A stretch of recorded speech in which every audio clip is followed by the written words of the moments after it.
2024లో రాబోయేది ప్రభుత్వం జగన్మోహన్ రెడ్డి గారి ప్రభుత్వమే ఏంటి. ఏదో 151 ఏంటి 150 అనుకున్నారు, 120తోనే జగన్మోహన్ రెడ్డి గారు మళ్ళీ ముఖ్యమంత్రి, ఆయనే ఖాయం. గుడివాడలో కొడాలి నాని గారే, అదే తక్కువ మెజార్టీతో అయినా కూడా గుడివాడలో కొడాలి నాని గారే గెలుస్తాడు. అన్న చెప్పండి, రేపు జరగబోయే ఎన్నికల్లో ఆంధ్రప్రదేశ్లో ఎవరు ముఖ్యమంత్రి అవుతారు అనుకుంటున్నారు? జగన్మోహన్ రెడ్డి గారే. జగన్మోహన్ రెడ్డి గారు ఎందుకని మళ్ళీ జగన్మోహన్ రెడ్డి గారే కావాలనుకుంటున్నారు? ఎందుకంటే ఇప్పుడు మామూలు పేదలకి ఇల్లు ఇచ్చారు, ఉచిత పథకాలు, మామూలుగా 18 ఏళ్ళ వయసు వాళ్ళకి పింఛన్లు, నీ తెల్లారి ఫస్ట్ తారీఖు మామూలు తెల్లారికి ముందు ఇంటికి ముందు తీసుకెళ్ళి ఇస్తున్నారు పింఛన్లు. లోగడ పింఛన్ తీసుకోవాలంటే 200 రూపాయలు పింఛన్ వస్తాయి, 100 రూపాయలు రిక్షా ఖర్చు పెట్టుకునేవాళ్ళు. ఇవాళ బాధ లేదు. వాలంటరీ వ్యవస్థ వచ్చిన తర్వాత వాలంటరీ వాళ్ళు ప్రతి ఇంటికి ఊళ్ళో లేని వాళ్ళకి పొరుగు ఊరేళ్ళు కూడా తీసుకెళ్ళి ఇస్తున్నారు పింఛన్లు. ఒకవేళ అక్కడ ఊళ్ళో అందుబాటులో లేకపోతే వాళ్ళ ఛార్జీలు పెట్టుకోనో లేకపోతే వాళ్ళ దగ్గర ఛార్జీలు డబ్బులు తీసుకోనో పొరుగురులో ఉన్న వాళ్ళకి కూడా పింఛన్లు అందజేస్తున్నారు. వ్యవస్థ వాళ్ళందరికీ బాగుంది. అవునండి, ఇప్పుడు నువ్వు ఉన్నావు, నువ్వు ఆయన కలిసినా నీ వెనకాల ఓట్లు వేసేవాళ్ళు లేనప్పుడు మీరు 10 మంది కలిసినా సుఖమే ఉంది, అంతే కదా. ఇప్పుడు ఎన్ని పార్టీలు కలిసినా వాళ్ళకి ఓటు బ్యాంక్ లేనప్పుడు సుఖమే ఉంది. అది కాబట్టి ప్రజలందరూ జగన్ గారు వైపు ఉన్నారు కాబట్టి మళ్ళీ వైఎస్ఆర్సీపీ వచ్చింది. మామూలుగా అక్కడ అన్ని పార్టీలు కలిసి పోటీ చేస్తున్నాయి అనేది ఇది కాదు. ఇక్కడ గుడివాడ నియోజకవర్గంలో ఇక్కడ నాని గారండి, నాని గారు, గుడివాడలో నాని గారే. మెజారిటీ సమస్య అది ఎంత వచ్చింది అనేది కాదు, కానీ గెలుపు మట్టి నాని గారు. చెప్పు, వచ్చే ఎన్నికల్లో ఎవరు ముఖ్యమంత్రి అయితే బాగుంటుంది? టీడీపీ. ఎందుకని? ఎందుకనంటే మనకు ఇంట్లోకి వచ్చే పిల్లల్ని వాళ్ళందరికీ హాస్పిటల్లో చూపిస్తున్నారు.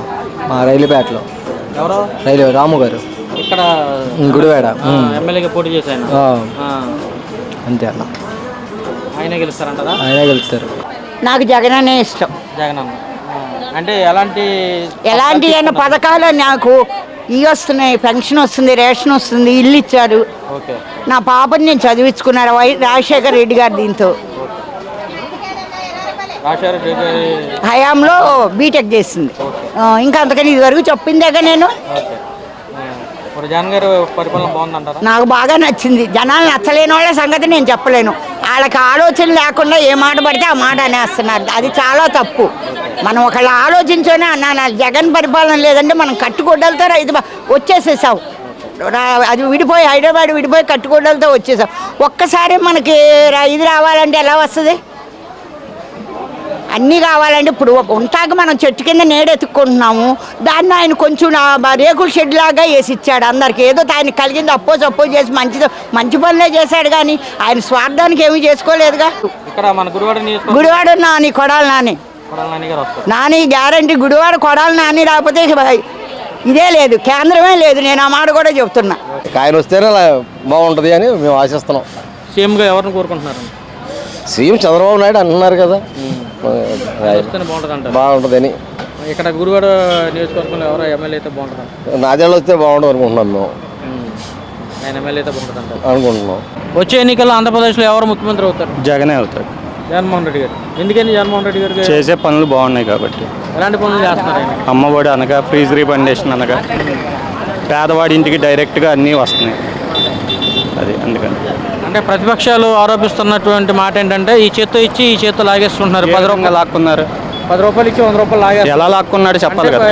ఈ నిత్యావసర ధరలు పెంచడమే కానీ ఉండే, అలాగే మాట్లాడే వాళ్ళు ఉన్నారు. వంట గ్యాస్ అనేది, నూనె అనేది, పెట్రోల్ అనేది, అది ఎవరు పెంచుతున్నారు? కేంద్రం పెంచుతుంది, జగన్ కాదుగా. కరెక్ట్గా మాట్లాడుకుంటే అన్ని వాళ్ళ టైంలో పెంచలేదా? అంటే స్టేట్ చేసే పన్ను కూడా ఎక్కువ ట్యాక్స్ పడుతుంది. ఎలా పడుతుంది? ఎక్కువ వేస్తుందని చెప్పి. ఎలా? అది పైన పెరిగితే ఇప్పుడు అంతకుముందు 150 రూపాయలు 200 ఉండేది కూలీ, 500. ఇప్పుడు ఎంత? 800 తీసుకుంటున్నాడు టాపీ మేసి కూలీడు. మరి కూలి పెరిగింది, అది చెప్పరా? కూలి పెరిగింది కన్నా అది చెప్పాలిగా. ఇప్పుడు జగన్మోహన్ రెడ్డి గారి ప్రభుత్వం వచ్చిన తర్వాత అభివృద్ధి అనేది ఎక్కడ జరగలేదు. కేవలం సంక్షేమ పథకాలు మాత్రమే ఇచ్చారు, కానీ ఎక్కడ జరగల. రాష్ట్రం అనేది అభివృద్ధి చెందలేదు. వైఎస్ఆర్ గారు బతుకున్న టైంలో ఇక్కడ టిక్కో ఇళ్ళకి నాని గారు స్థలాలు కొన్నారు. అవి వైఎస్ఆర్ గారు సెంట్ స్థలం ఇచ్చారు. టీడీపీ ప్రభుత్వం వచ్చి అవి లాక్కుని టిక్కో ఇళ్ళు అయ్యో పెట్టారు. అవి తీసేసుకున్న అవి ఇంతవరకు పూర్తి అవ్వాలి. తర్వాత జగన్ గారు వచ్చినాక పూర్తయినాయి. నాని గారు ఇచ్చారు. ఇంకేంటి, ఇంకెక్కడ అభివృద్ధి అవ్వాలా? ఎప్పుడో ఫ్లైఓవర్ వైఎస్ఆర్ ఉండగా ఇదయింది. అది ఎవడో 14 సంవత్సరాలు ఎవడో ముందుకు రాలా. మళ్ళీ నాని గారు వచ్చినాక జగన్ గారు వచ్చినాక మళ్ళీ పూర్తి చేస్తున్నాడు. ఇంకేం కావాలి అభివృద్ధి అంటే? ఈసారి గుడివాడ నియోజకవర్గంలో ఎలా ఉండబోతుంది పోటీ? నానియే వస్తాడు.